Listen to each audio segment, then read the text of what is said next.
Time to get rowdy. It's the Dynasty After Party here on Club Fantasy. I had to make it different from No Pun Intended, and I feel like get rowdy and party just really worked. I am your fill-in dummy for the week. Michael couldn't be here, and then they asked like 7 other people, and they're like, "Oh, okay, we'll go to Joe, I guess." That's sort of the 8th option on the list. But I am here. Joel, as always, is here, and joining us, Mr. Tyler from Fantasy and Frames. How are you, buddy? I'm wonderful. I'm excited to be here. Don't usually talk Dynasty on a Sunday night, but there's never enough Dynasty talk, so I'm ready for it. Fun.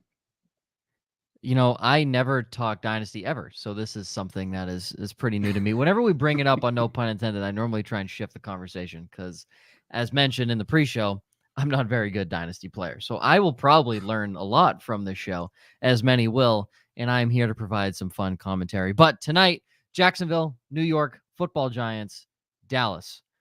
3 very high-powered teams. The Giants, not so much. But a lot to talk about with the Giants, especially on the offensive side of the football at the running back position, which is where it kind of starts here.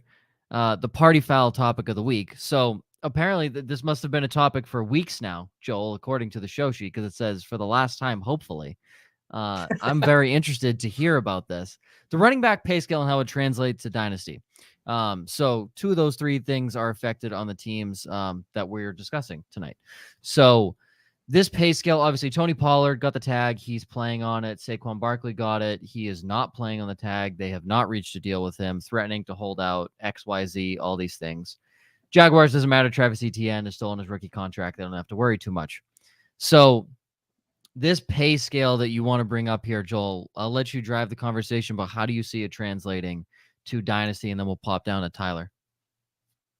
Yeah, so, I mean, it's just been kind of the topic of conversation for the week. You know, it's not something that we've really talked about that much, but, you know, we've heard a lot about how running backs are underpaid relative to their value, blah, blah, yada, yada, yada. We've heard talk that now they're kind of trying to put together like a mass Zoom call with all the top running backs in the league or something like that. I mean, there's really nothing they can do, right? The CBA runs through 2030. So you're going to probably have another couple of draft classes. They're going to run through their entire career under the CBA. So as much as they like to bitch, and, you know, it's probably deserved, right? They are underpaid. There's no question about it, but there's really nothing they can do. So the question is, are you going to be the one to kind of take the bullet and hold out? But, you know, to what end? There's no getting around this. You know, we heard Saquon Barkley kind of go off on a podcast this week, and it was actually turned out it was recorded before the deadline for the franchise tag. And he even said, he said, you know, I'm probably being emotional right now. So yeah, he understands. So I don't in any way believe that either he or Josh Jacobs is going to hold out. I'm not worried about them whatsoever. If they kind of hold out into training camp, you know, that there's kind of a history of those guys having some injury issues, but I really have no concern about them holding out into the season. Tyler, anything? I kind of agree with Joel there. I'm not concerned about them holding out into the season. I mean, I was driving back from Asheville today, and it was a 4-hour car ride. So I was just thinking about this running back pay scale. I'm like, how do you even fix this? And like you said, Joel, the CBA runs through 2030. There's really nothing you can do. Are some of them underpaid? Yeah. I mean, the top performers are. The remainder of it, I mean, there's about 15 of those guys in the entire league, but the remainder of them are not. How does it translate to Dynasty? I mean, I think you see it every day with you're able to buy and sell running backs easier than any other position in Dynasty.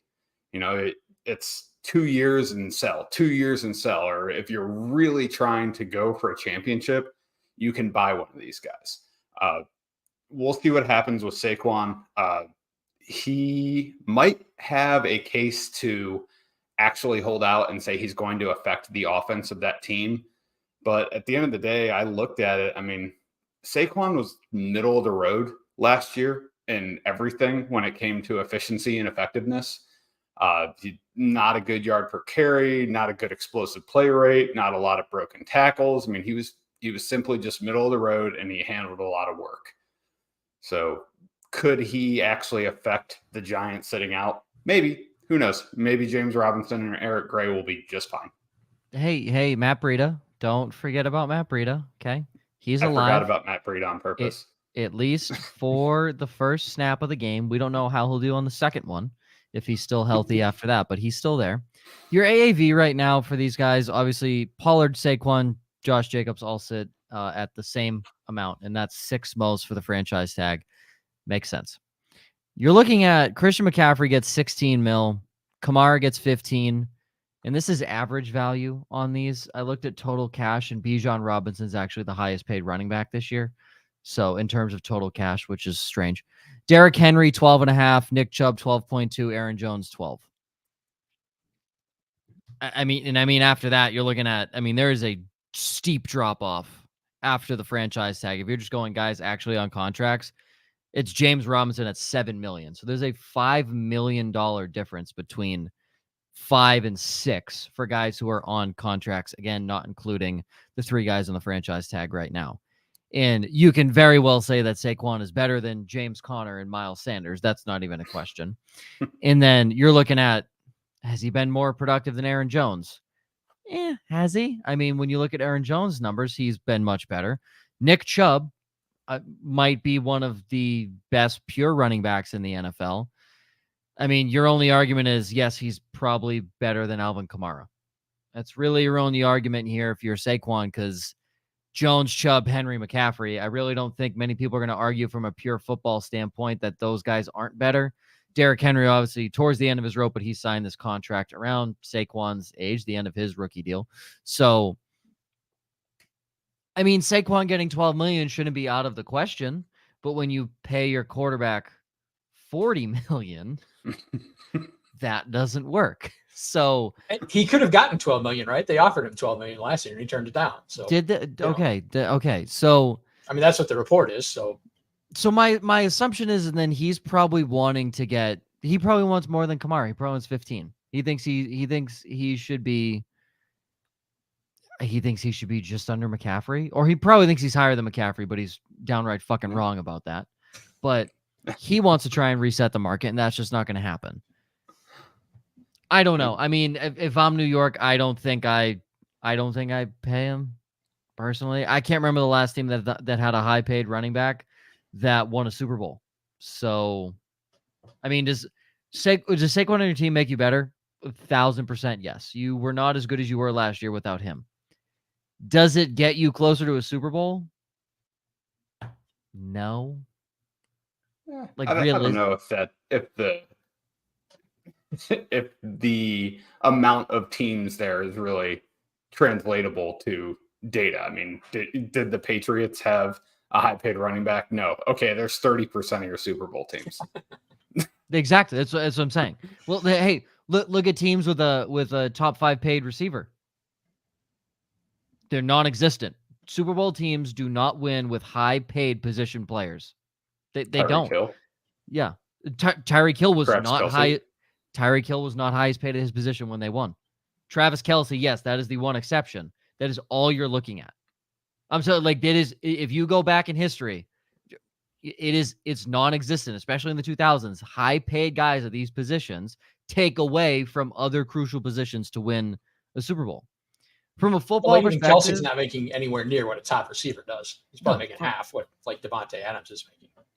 And again, that's the tight end market, which it's Travis Kelce and Mark Andrews. Like when we're talking tight end money, and then after that, it's a steep drop off to like Jonnu Smith for some reason, and it's every market outside of edge rusher and quarterback pretty much sucks comparatively to most other positions in the NFL. You're just not going to get paid as much because as what teams see as the defensive side of the football, you need a high-powered edge rusher, you need a good quarterback. And apparently for the Giants, they just need a decent quarterback to pay him $40 million, which probably was the wrong move.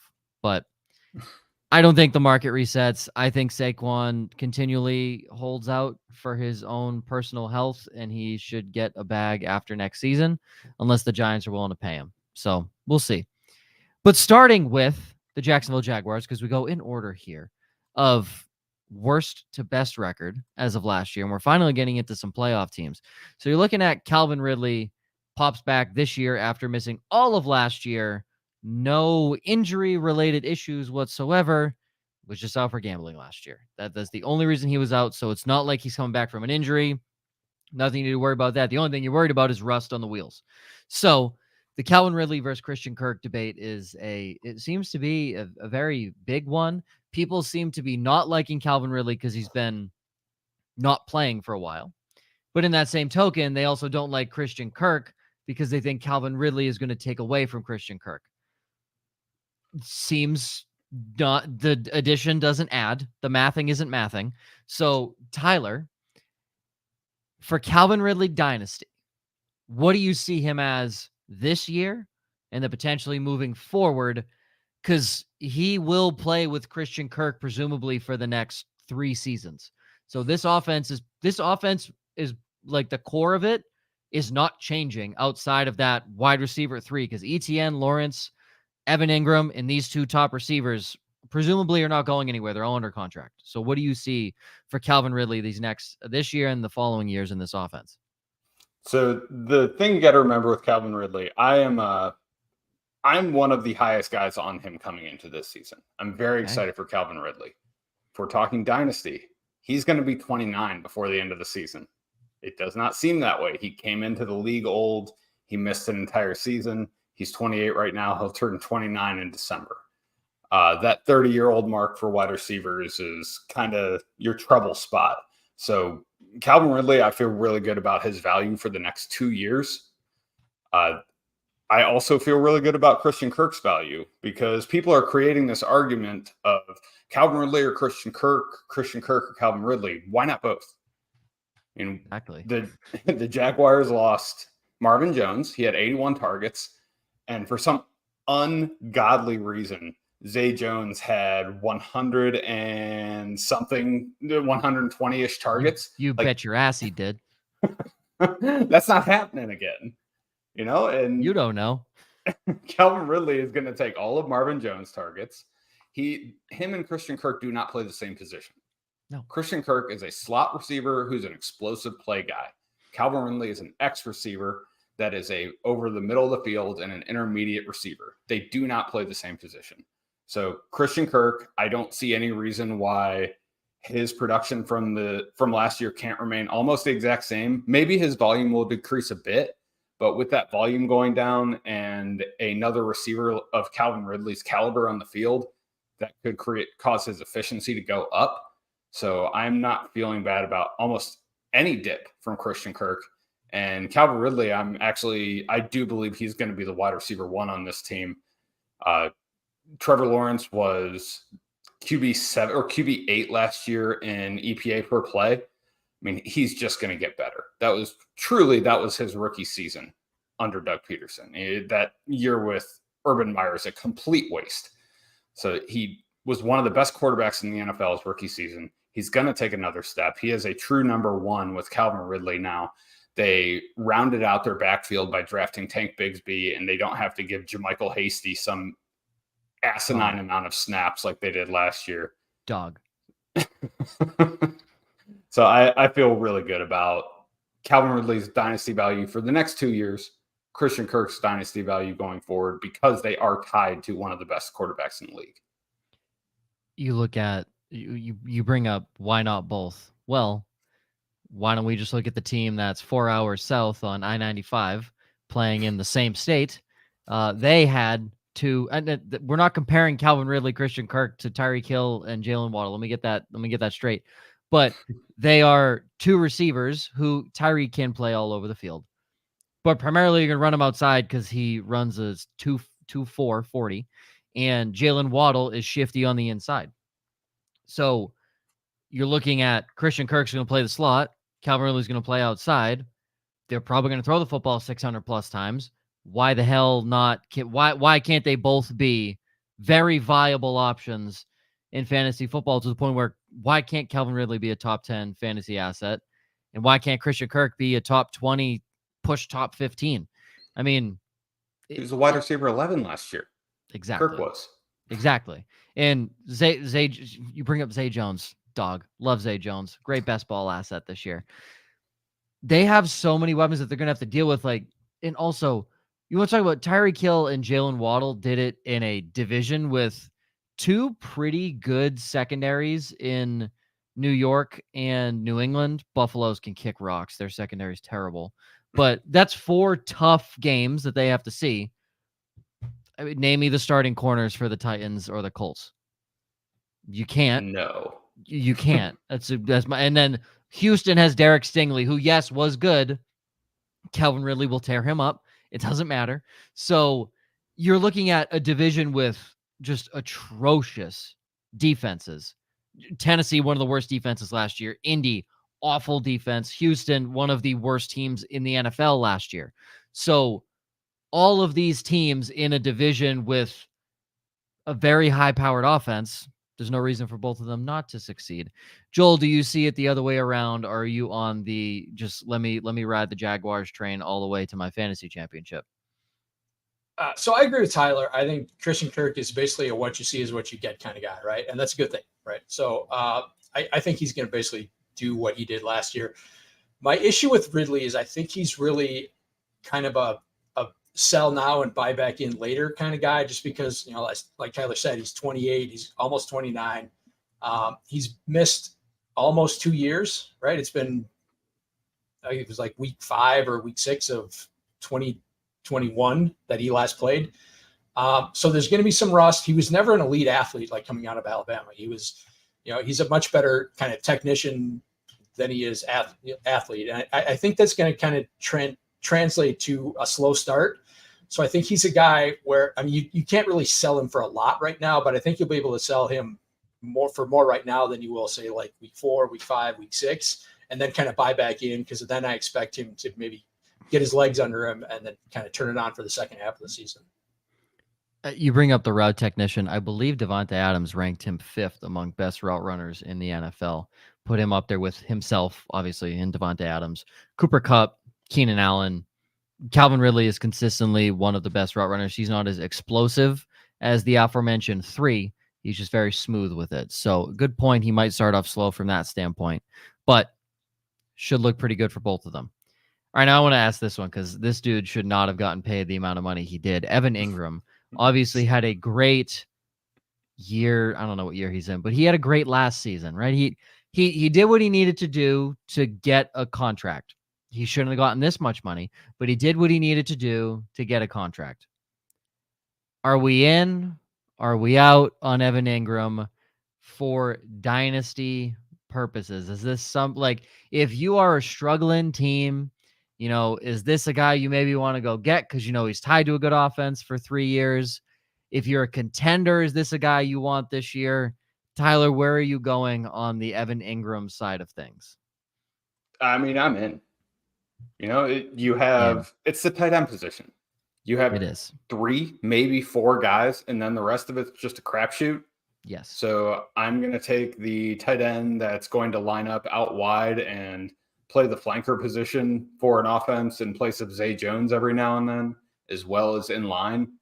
I mean, there's no reason Evan Engram can't be mediocre and still be the tight end 4. So a position of dire need, Evan Engram is being paid. He's playing. He's tied to one of the better quarterbacks in the NFL. He's on a good offense. So if you took the name away and you looked at the numbers and you looked at the contract and you looked at the stats, he would be a top 5 tight end. So, he still has that kind of stink on him from just dropping every single ball for like 3 years straight. But I'm in on Evan Engram. He was a tight end 6 last year behind in Taysom freaking Hill. So yeah, and if let's take that dickhead out of the conversation. He was the tight end 5, and the drop off from 5 to 6, according to I believe Fantasy Pros, it was like a 30-point drop off. Like the tight end 6 would have had to have had 4 of his average games. So his average points, like 10, 11 points a game. He would need to have 4 games to have been better than Evan Engram. So in a very high-powered offense. Okay, Joel, what side of the drop-a-thon are you on? So I'll push back on something you said earlier a little bit, and that you said he had a good season. He really had a good month, right? 49% of his fantasy points came in the 4-week stretch between weeks 13 and 16. Hey, what have you done for me lately? And he did a lot for you lately. In the 2 weeks before that, he had like 5 catches for 27 yards. So unless you were like completely desperate in a managed lineup league, you weren't starting him. You couldn't. We don't want to talk about reasonable. And then he went off, right? So, yeah, like everybody's better in best ball, obviously, but I think he's someone I'm going to leave for my best ball leagues, and in a managed lineup, I really don't even want to deal with him. It's fair because the highs are so high and the lows are so low, right? He has 0 weeks, he's got that 0 floor. So, and it is the tight end position, it's where that happens with basically everyone, but the variance is just too high for him, or with him, for me. You do bring that up, that it does happen to everybody at the tight end position. So you play the upside from that standpoint, and obviously his upside is leaps and bounds ahead of probably 98% of the tight ends. Mark Andrews and Travis Kelce are probably above him, but his upside is massive considering the offense he's in the defense he has on the opposite side of him, because that defense is not stopping a nosebleed. So they're going to have a lot of time on the field. It is a good point. Like, don't expect record-breaking numbers from Evan Engram this year, but reasonable to expect, Tyler, like you said, probably top 5. And is half of that by default? Maybe, because the position's so bad. But you will say at the end of the year, I had a top 5 tight end. I mean, if you draft top 5 at a position, that's pretty good. So I'm meh. I'm punting on the tight end position completely this year. I've been burned too many times by mid-round tight ends, and I'm giving the middle finger to the position. My dad took tight ends out of his new league that he made, and I stood up and clapped for him. And he lives 1,300 miles away. I stood up and clapped. I was like, I'm done with this shit. I don't want to do it anymore. Okay, on to the next one. The New York Football Giants. Fucking Daniel Jones. I mean, Daniel Dollars. Show some damn respect. No, it's Danny Pennies. All right. Here's my progression of Daniel Jones. Is he starts off as Danny Pennies, all right? Because it takes him 10 throws to actually get a dime. And then occasionally he's Danny Nickels, right? He's one every other. Very rarely is he ever Danny Dimes. Very rarely is he ever, and he's never been Danny Dollar. I don't know where that came from, but that's probably just because of his new contract. It's been Danny Pennies since the day he entered the league.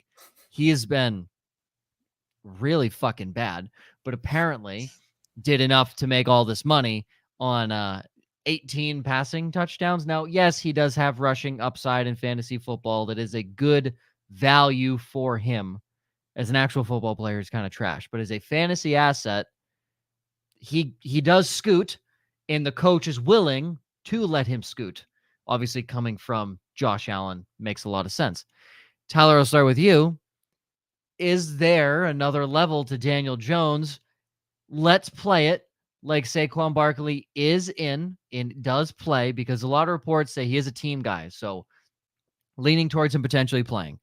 He has no true wide receiver 1. His wide receiver 1 is his tight end 1, and that's Darren Waller. His weapons didn't really get much better from last year. It's Darren Waller, and that's really it. So is there another level to Daniel Jones in 2023 and beyond? Another level might be strong. I mean, we might have seen some of the best that Daniel Jones had last year. I have to think that there is some natural progression when your top target is not Isaiah Hodgins. So for dynasty-wise, I have to think he's going to improve a bit, but he's not going to come out and start putting up a wide receiver 1 and wide receiver 2 every year, as well as a tight end 1 and Darren Waller. And that's just not going to happen. He runs too much. He doesn't throw the ball enough. I mean, I projected him out this year for less than 500 attempts, and I think I was being generous. I gave him 29 attempts per game. I don't know if he's ever hit that number. So is there another level to Daniel Jones? Maybe there's like a half a step up, but his rushing floor is what I like about Daniel Jones. I'm not really thinking about the passing part when I'm drafting him. I'm just taking the rushing floor and moving on. It really is a good question. Has he ever hit that in his career? And the most attempts he's had in his career is 472, and that was last year. So mind you, 3,200 yards and 15 touchdowns. So he didn't even hit 18. The most passing touchdowns he's had was his rookie season at 24. Weird to say. But he had 15 touchdowns, again, where as mentioned, his upside lies, especially in fantasy football, is he had 708 rushing yards with 7 touchdowns. Pretty good for a guy you can basically get free in every single league. He's on waivers in 10-team leagues almost every week. So it's really good.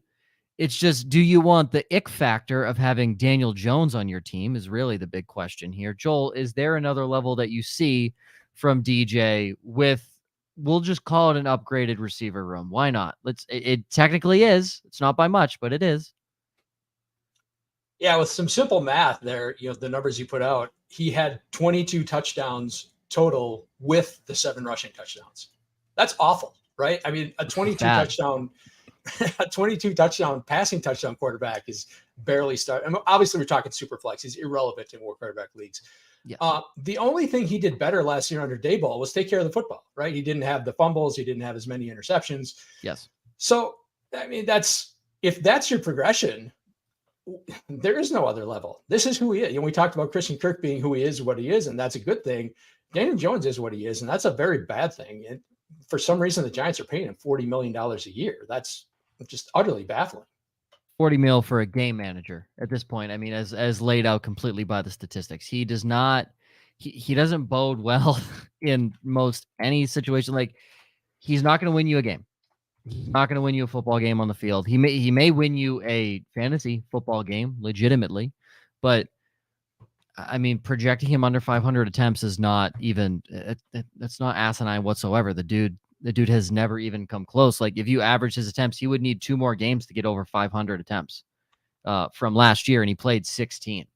So, and I'm pretty sure he sat week 17 or week 18 because they had already clinched a spot, something like that. But he only started 16 games. So,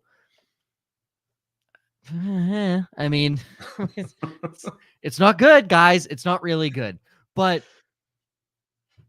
I don't know. There is a reason to have him in Dynasty because of the upside. I mean, if you're sitting in because there's deep leagues, 14 or 16 team league, is Daniel Jones your starting quarterback at all? Yeah. In a SuperFlex, absolutely, yeah. No, in a single. Oh, no. Yes. I think he's top half of fantasy quarterbacks. Joel, I want to when I say that, but it's true. You're not gonna like putting him in your lineup, but it's 20, 25 points, and 17 of them came on the ground, but that's fine. I think in the deep single QB leagues, it makes sense. I don't know many deep single QB dynasty leagues. I don't know many of those. But if you're in one, here you go. Going to Darren Waller. He missed the first half of the season. I'm sorry. Will Darren Waller miss the first half of the season or second half of the season? What does that mean for his dynasty value? So, the projected guy who is going to get the lion's share of the 400 attempts that Daniel Jones throws, you have to imagine he gets at least 25% of the attempts. That probably puts him, if you're averaging around maybe 120 targets, which at the tight end position is very good. They're probably not going to run him at the tight end position. Daniel Bellinger probably looking like that guy that will actually run in line at tight end while Waller split out wider in the slot. Tyler, do you like Waller this year, considering offensive learning curve, new quarterback, no chemistry, anything like that? I mean, you have to think that they're just going to force feed him the ball. The main concern with Darren Waller is he going to be on the field? And at the tight end position, we've kind of already said it's a barren wasteland. It's really depressing. So it's certainly worth a shot. And I don't know if I'd go as far as saying 25% of the target share. Honestly, I had a hell of a time projecting that team out. The amount they have 15 slot receivers on their roster. Like, Yes. I don't know what to do with these guys. Is Darren Waller going to be the most targeted receiver? Yeah, if he's on the field, I agree with you there, Joe. I think he most certainly will be. So with that being said, even with a sub 500 attempt quarterback, you have to put Darren Waller into your starting lineup every week as long as he's on the field. Joel? Yeah, at tight end, I think Tyler hit on it. At tight end, you probably have no choice but to play him. I'm still really like long term. He's not a guy I really want, right? As you kind of hit on it, it's a new quarterback, new team. It's going to be a low passing volume offense with a running back who's going to take a big chunk of that volume. That usually doesn't bode well for tight ends if they're playing with a running back who gets a lot of pass targets. I think we're going to see a lot of kind of best shape of his life narratives with Darren Waller, because he did look pretty good at the OTAs, but he's going to be 31 and he's missed the better part of each of the last 2 years. So can you depend on him? That's dynasty wise. If you have him, I think you're kind of stuck with him, just because I don't think he really has any real trade value. I don't think he does either. I mean, I can't. Why would you trade for a tight end unless it's Travis Kelce? And why would you trade for a tight end who's 31? So you're right. If you have him, you're stuck with him. And you bring up all the slot receivers. Isaiah Hodgins is like the only guy that probably could just classify as an actual receiver on the team. You're looking at Paris Campbell, Jamison Crowder, Wan'Dale Robinson, Jalen Hyatt, who, I mean, at this point, Jalen Hyatt's their deep threat. They don't really have Darius Slayton. You're running Jalen Hyatt, Darius Slayton, and Darren Waller in the slot with Daniel Bellinger and Eric Gray at running back. So it doesn't look like a great team. Isaiah Hodgins had good chemistry with Daniel Jones last year. I mean, there were games towards the end of the season where he did play, and it did look good. In redraft, the dude's free. He's wide receiver 72. He's going undrafted. There is not a single Giants receiver being drafted in a traditional 10-team or 12-team league with 16, 17 rounds. It's not happening. There's no Giants receiver going. For Dynasty, there's a good chance somebody probably has Hodgins at this point. They might not have some of the lower end guys, especially in 10 teams. You know, people might have just been fed up with Darius Slayton and got rid of him. They might have been fed up with Sterling Shepard, right? So many injuries, got rid of him. He's on the waiver wire. Isaiah Hodgins, first part of the question, is he worth it to have? Or should you maybe even try and sell somewhat high on him? Because I don't know how much higher his value is going to get unless he absolutely smokes the first half of the season. But again, he's literally the only guy at the receiver position. And then, is there a second receiver outside of Hodgins that you think might emerge? Tyler, I'll start with you. So first answer, Hodgins. I mean, I don't think he's worth all that much. I mean, I don't think any of these receivers really are. No. Hodgins, like I guess if I felt good about him, I would maybe go pay a third for him. And that's what I'm saying. Is like, could you toss him out and be like, maybe get a third, right? A mid-round pick for a dude who was literally irrelevant last year. Could you flip it, right? Maybe. Who knows? And that third could be used to then trade move up higher in future drafts, things like that. So yes, that's exactly what I was looking for. Yeah, and I for one do like Hodgins just kind of as, you know, a back end flexible number 2 flex that you can throw into your starting lineup on bye weeks. So like when I'm making trades for a Saquon or something like that, I'll throw in Hodgins. Hodgins is that kind of last little sweetener at the end of the trade to make something happen. He just doesn't have a lot of value in Dynasty. Is there another wide receiver? I mean, yeah, there's certainly some interesting wide receivers. I liked Jalen Hyatt coming out. And frankly, Daniel Jones, he can run the ball well. He can't throw the ball very well short. He isn't very adept at throwing the ball in the intermediate portion of the field. He's got a good deep ball. He really, really does. I mean, that's the nicest thing I can say about Daniel Jones is he throws a really nice deep ball, and Jalen Hyatt's going to be that guy that can get open deep for them. Other than that, you got Paris Campbell, who, I mean, do we really think he's going to play? No. And you still have the upside of Wan'Dale Robinson, their second-round pick from a year ago. He seems more of he reminds me of a kind of a juiced up Jamal Agnew. So take that for what you will on its value. I said it Wednesday. Wan'Dale Robinson's a gust of wind away from another injury. So he needs to bulk up before anything. There are good second receivers. You are right. But Joel, what are your thoughts overall here on this receiver class?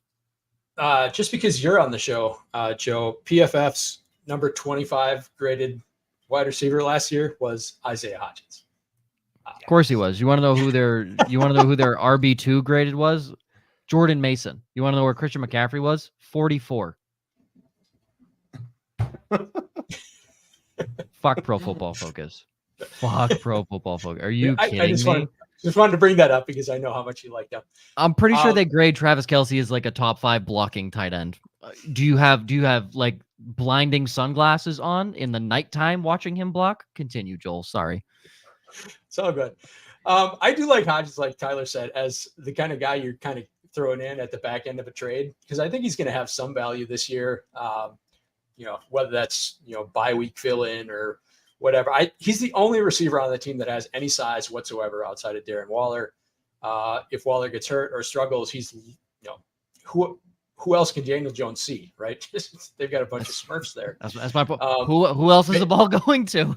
Yeah, exactly. Like you said, you hope Jalen Hyatt can just run past everybody and maybe he finds him. But, are you putting any faith in Paris Campbell? No. Wan'Dale Robinson's coming off a knee injury. No matter how much you like him, you can't expect really anything from a player like that coming up the first year off an ACL. So Darius Slayton, whatever, just never, outside of that freakish 8 touchdown rookie year, never done literally anything. So yeah, I like Hodgins just because I think he's, he may end up being their go-to receiver.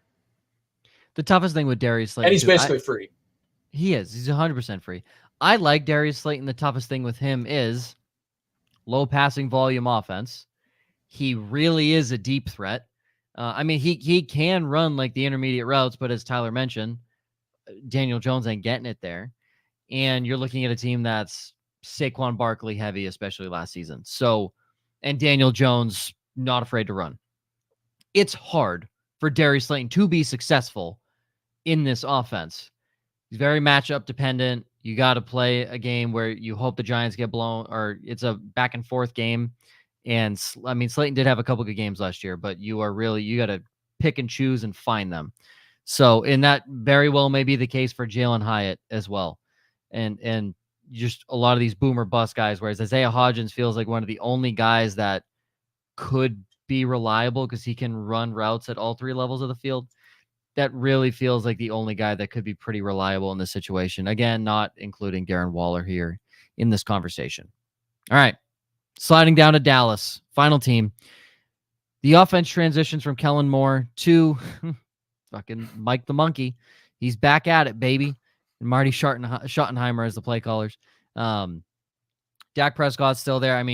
Virtually same offense. Get rid of Zeke. Tony Pollard was the more efficient back last year. Add Brandon Cooks. You could argue this offense got better. You could very well argue that they got better, especially at wide receiver 2. Yes, they lose Dalton Schultz at tight end. Oh no. They go get a rookie, and again, they have their more efficient running back in the backfield now, and they had a pretty good, Deuce Vaughn, yes, he's tiny, but really good player in his own right as well. Still a fairly good offensive line for them too. Definitely top third of the league for Dallas. The offense is looking very, very good. You want to know the issue is that Mike the Monkey is calling the plays. So Joel, I'll start with you because you had to deal with monkey brain for a lot up there as a Packers fan. What do you think this offense looks like transitioning from Kellen Moore to Mike McCarthy? Yeah, you really, hit on it in that that's really kind of the problem here is, we've heard, McCarthy come out and say, we need to run more, whatever. They were already a really run heavy team last year. So I'm not worried about them becoming more run heavy just because they really can't. I think what he was talking about is maybe situationally, trying to give his defense a rest a little bit. And maybe he didn't like the way Kellen Moore called the game. When McCarthy was last calling plays in Green Bay in 2018, he was literally one of the least creative play callers in the league, right? The league had completely passed him by. There was no route combinations. There was nothing. It was basically just, get out there, get open. There was nothing schemed open. Obviously led to a lot of frustration with Aaron Rodgers, which that's a battle he's not going to win. So unless he's done some kind of major soul searching and reflection and has taken some classes from Kyle Shanahan or whoever, I don't know how this offense gets better. I like the talent. I like Michael Gallup in that second year coming off the ACL. I like Brandon Cooks as kind of a third option. I like them not having Zeke Elliott to plow into the line for 2 yards at a time, but the play calling could really hold this offense back. And that's a big thing. So you brought up, Mike McCarthy says he wants to run more. They were almost an even 50-50 split in terms of rushing and passing attempts. They had 556 passing attempts and 531 rushing attempts. You can't get much more even than that. That's 51-49 in favor of the passing game. It's very, very close. And you're losing 231 attempts in Ezekiel Elliott. You cannot tell me Tony Pollard is getting another 231 attempts. You also can't convince me Malik Davis, who had 38 carries, now gets a shit ton of those. Deuce Vaughn's too tiny, and there's no way in hell they're giving Ronald Jones those carries. So, where do those offensive plays go? I don't know, maybe put it in the hands of your best playmakers like CeeDee Lamb, Brandon Cooks, and Tony Pollard through the air. I mean, you'd be stupid not to. The 556 attempts last year. Tyler, I know you said you had a hard time projecting the Giants out. Have you projected the Cowboys, and where do you have them for passing attempts heading into this year? I have projected them. I've got Dak at 32.5 attempts per game, so that nets out to 553 attempts. So it's about even. Like Joel said, they say they want to run the ball more, but they really can't. They had the 6th most rush attempts in the NFL last year. They had the 19th most pass attempts in the NFL. So whether McCarthy wants to admit it or not, he had a lot of say on that offense last year. And I think the amount of plays they ran on both passing and rushing really reflects that. So Dak is probably going to remain steady around 33 attempts per game. He'll sniff 600 attempts, but he won't get there. The important thing is Dak is a really good player. He's always been really efficient with touchdowns. So he's always in the top of the league with touchdown percentage. And when you're looking at touchdown percentage with quarterbacks, 4% is kind of the below average number. 5 to 6 is getting the above average to very good. And then 6 to 7 is very good. And above 7 is just elite and outstanding. So Dak, he's always around 6%. So he's in that very good category. Otherwise, I did have trouble with the Pollard thing because, there's no way he's going to get 260, 270 carries. That's just not who he is. Physically, he can't. There's no way. Which that tells me I still feel like they have a running back to sign. Whether it's Zeke or another veteran. Dalvin Cook is sitting there. They shouldn't sign Dalvin Cook, but there's a legit possibility. Yes, there probably is another guy that they want to. You bring up Cowboys are 6th. For those wondering who are ahead of them, because they're like, really? Dallas at 6th. Here's the teams they had to beat to be inside the top 5. The Falcons. They ran 66% of the time, I believe. They were down 30 points and they were still running the football. They didn't fucking care. The Bears. What are you going to do? Throw with Justin Fields? No, you're going to run the football. The Eagles, when you're up 75 points a game, normally you're running the football. Very simple. And Jalen Hurts. The Commanders, weird. That's just a weird one. Don't know why they're there. Ron Rivera, baby. That's just, hey, Riverboat Ron running right into his offensive line. Strange. Don't know why that one's there. The Browns, makes sense. The Browns only had one more. If you think the Browns are a run-heavy team, they had one more rushing attempt than the Cowboys. What? They just get more credit for it because they're better at it. Yeah, they were almost a half a yard per carry better. They had 4 more rushing plays of 20 yards or more. It's incredible. So yeah, they and then right after them, Baltimore at 7, the Giants at 8, Niners and Steelers round out all of them, and all of those teams had over 500 rushing attempts.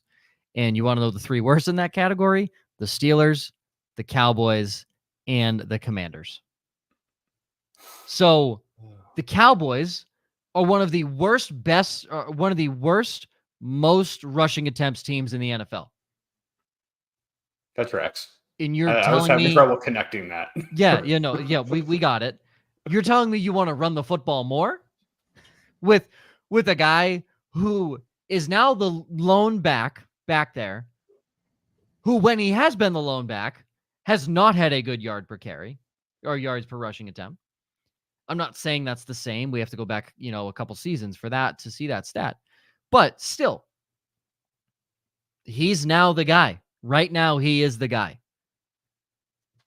It feels very late to sign a guy now and in 6 weeks get him ready to just ground and pound in that offense. Now, Joel did mention a community college dropout could apparently learn Mike McCarthy's offense. Like we're talking really like just, you don't need a brain. Okay. Apparently that's what we're talking about. It's a possibility, but I don't see that. So in this situation, no way Dallas should rank inside the top 10 in terms of rushing attempts this year.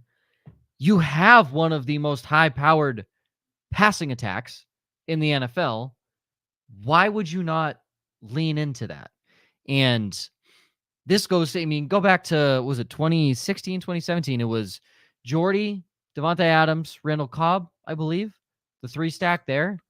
All 3 of them were fantasy relevant that year with McCarthy, Aaron Rodgers. I don't think Michael Gallup is fantasy relevant for as much as Randall Cobb was, but there's a legit case that CeeDee Lamb and Brandon Cooks both finish. CeeDee Lamb finishes inside the top 10, and Brandon Cooks, there's a very good chance, a legitimate chance with the amount that they could throw the football, he finishes inside the top 20. That's kind of weird. When you think about that and the fact that they want to run the football more, very strange. CeeDee Lamb is the question here. Is he the sole member of tier 2 wide receivers here? And I want to know who posed the question and who typed it in here, because we don't think he's tier 1. We don't think he can play with Justin Jefferson and Jamar Chase. That's my question. So I guess, where do you guys put, is he tier 2 or tier 1, Tyler? Where would you put him? I got to put him in tier 1. Right? I don't know why you wouldn't. It's insane. Why wouldn't you? Just off pure skill, Joel? Yeah, I wrote the question, and I believe he belongs in that top tier. I don't think many people in the Dynasty community do. I think it's pretty clearly Justin Jefferson and Jamar Chase. But if you go back 2 years, coming off his rookie season, I thought he had a case to be kind of the most valuable non-quarterback property in Dynasty. So yeah, so I think he's got like wide receiver 1 seasons plural in him. So yeah, I think he definitely belongs in that tier with them. And I think everyone else is, below that, the AJ Browns, Amon-Ra St. Brown, those guys are tier 2. I think CeeDee Lamb should be in the top tier. I completely agree. And another tier question, is Dak Prescott the sole member of the SuperFlex quarterback tier 3? Well, that's very interesting. You want to talk about another guy that very often does use his legs, not as much as a guy like Daniel Jones. You wouldn't exactly call Prescott a running quarterback, But he always looks to pass, but if it's not there, he is more than willing to use his legs. I think the first 3 years of his career, he averaged 6 rushing touchdowns per year, because he literally had 6 rushing touchdowns every year for the first 3 years of his career. So he's not afraid to, and he does use his legs in certain situations where he does get a rushing touchdown. So you're looking at fantasy, that's 1 rushing touchdown every 3 games. That's pretty good for a guy who's not notoriously run heavy like a Jalen Hurts, a Lamar Jackson, hell, even Daniel Jones with his 700 rushing yards last year. Tyler, where would you put Dak Prescott in terms of tiers for Superflex? I had to bring up my rankings to answer that question. Is he the sole quarterback in tier 3? I would say that depends on how you feel about Justin Fields. Me personally, yes, I think he's the sole quarterback in tier 3 because he's not in the same class as Trevor Lawrence, Lamar Jackson, Justin Herbert, Burrow, Hurts, Allen, Mahomes. But I would absolutely rather have Dak over someone like Deshaun Watson or Kyler Murray or Tua. So, yeah, I think he's the sole tier 3 guy right now. Joel? So, yeah, I think Dak's in a really interesting spot. And I agree with Tyler, but I disagree with him. And I think he is he does have tier 3 to himself. But I would have Deshaun Watson ahead of him in tier 2. But I think after that, you're looking at, like the rookies, Anthony Richardson, Bryce Young. I still think Dak belongs ahead of them in Dynasty. Just he's shown it. Like you said, if this team tries to run as much as McCarthy says they want to, they're going to have to throw because they're going to be behind. Like even as good as their defense is, it's not going to work. So Joel, their defense isn't good. Spoiler alert. Their defense is not good. Okay. What? Mike Parsons is really good. Okay, yeah. When guys, when is the last time one defensive end made a defense? Okay, that Trayvon Diggs, Burn City, absolutely smoke city. That guy, he sucks. Stephon Gilmore, 87 years old. He cannot cover anymore. He's good for 2 games. Donovan Wilson, I'll grant you, fine safety. Nothing splashy, just a fine safety. Okay? Micah Parsons, dog. Leighton Vander Esch will get injured. DeMarcus Lawrence, shit. Neville Gallimore, bumped for a fucking rookie defensive tackle. This team sucks on the defensive side of the football. They will be on the field so much this year on offense because that defense is going to allow so much through the air. The Trayvon Diggs effect wore off after week 2 of his first fucking season. I'm telling you, they will be a bottom 10 defense in the NFL. Not even a question. Wow. I want that bet. Bottom 10 defense. The only good player on this defense is Micah Parsons. And that is if he goes, they're done. This defense sucks. If you took Micah Parsons out of this equation, they are bottom 5 fucking defense in the NFL. They will be top 10 in scoring in terms of how many teams score on them. I'm telling you, they will. 100% they will be. No doubt in my mind. I need a bet here, Joe. No doubt in my mind, dude. Dallas's defense blows.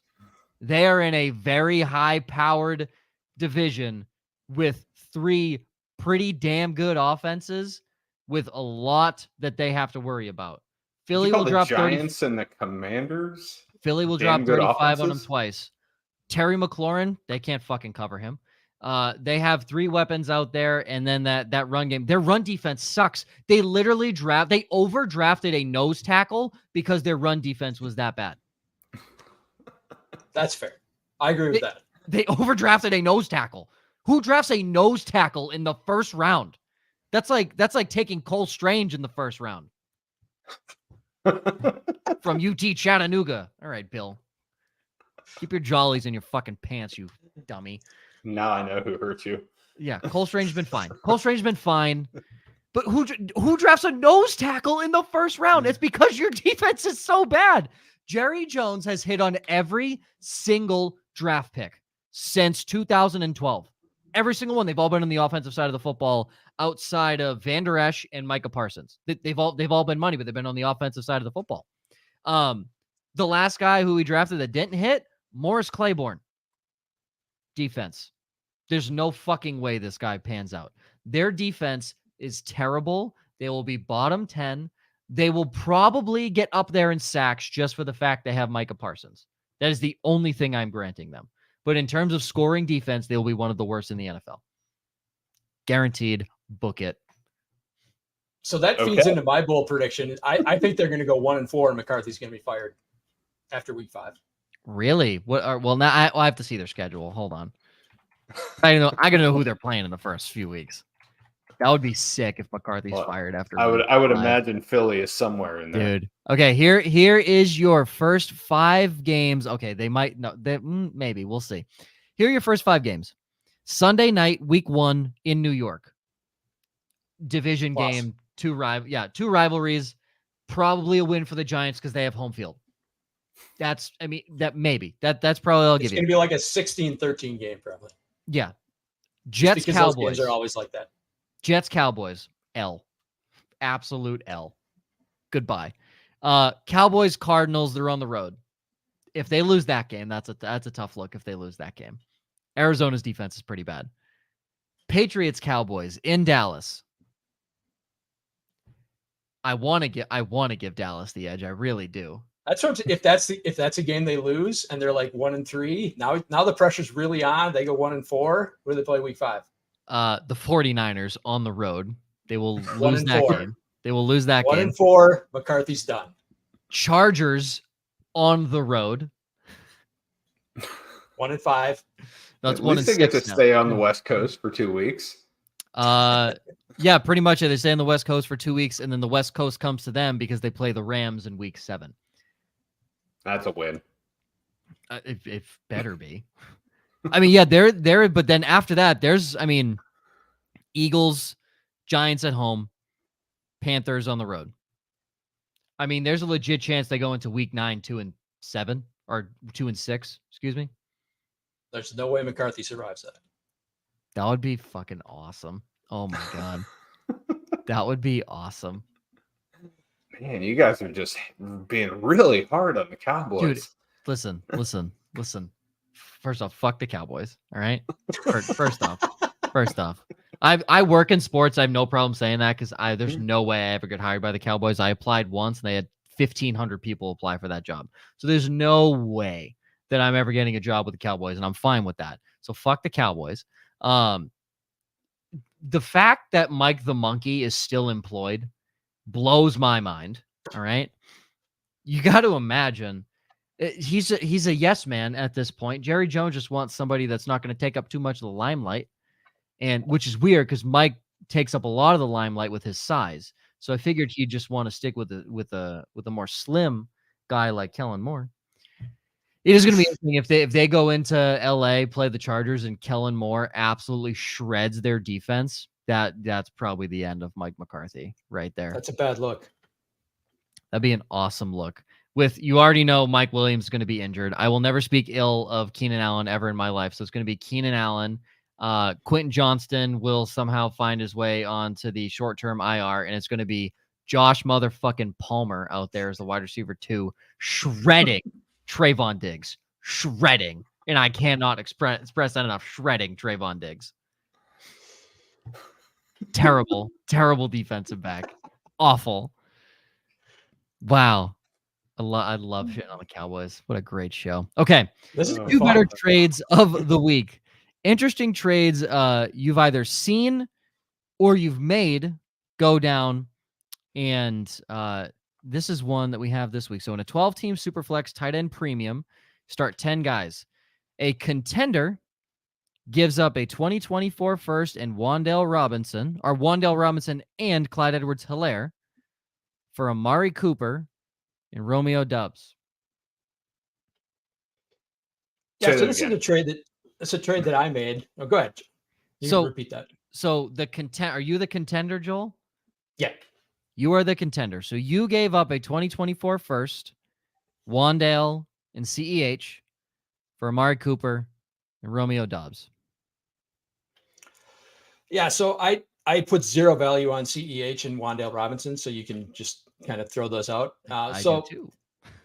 I don't know that Amari Cooper is worth a 24 first by himself, but it's a team that needed kind of a third wide receiver kind of flex. So I'm kind of happy to make that deal and get Romeo Doubs thrown in just as, that kind of flex play. I think it's way to, kind of if you're a contender, you don't necessarily want to sell your first for a one player straight up, right? But if you can leverage it a little bit and get something that might have some upside, because I don't know that Mari Cooper is worth a first just because of his age, but you get a little bit on the backside of it with Doubs, who should have a role in that offense. Probably the second target after Christian Watson. So that's a way. That's the kind of deals I want to make if I want to give up a 24 first for a contender.